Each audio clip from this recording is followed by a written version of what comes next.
కానీ ఈరోజు ఎందుకని పాల్ గారిని ఒక కమెడియన్ లాగా ప్రొజెక్ట్ చేసి చూపిస్తున్నారు? ప్రతి ఒక్కళ్ళు అంటే ఏం చెప్పగలరు? రైతుల్లో రైతుని అయ్యాను నేను. రైతుని గనక, రైతు బిడ్డను గనక, ఒక కుటుంబంలో 160-70% రైతులు ఉన్నారు మన దేశంలో. ఈరోజు ఆత్మహత్యలు చేసుకుంటున్నారు.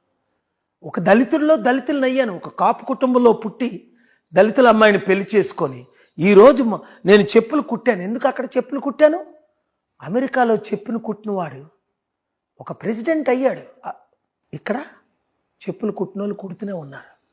జాబ్ లేక ఒక పిహెచ్డి హెయిర్ కట్ చేయడానికి వెళ్తే ఒక ఎంఏ చేసి ఉస్మానియా యూనివర్సిటీ ఎంఫిల్ చేసినట్టుంది. హెయిర్ కట్ చేసి ఏమంటే నాకు జాబ్ లేదు. ఏ వృత్తి లేదండి. మన ఇండియా కొలాప్స్ అయిపోయింది. ఈ అవినీతి నన్ను ఎవరు చూపిస్తున్నారు? 1-2 ఛానల్స్ అంటే ఎవరైతే లక్షల కోట్లు దోచుకున్నారో, టీవీ ఛానళ్ళు పెట్టుకున్నారో వాళ్ళే ఒక కమెడియన్గా నన్ను చూపిస్తే సీరియస్నెస్ తీసేద్దామని తప్ప, ఒక వితంతులతో నేను డ్యాన్స్ వేయడం తప్ప, చిన్నపిల్లలతో నేను డ్యాన్స్ వేయడం తప్ప, నా హృదయంలో ఉన్నది నేను అందరితో సింపుల్గా ఉంటాను.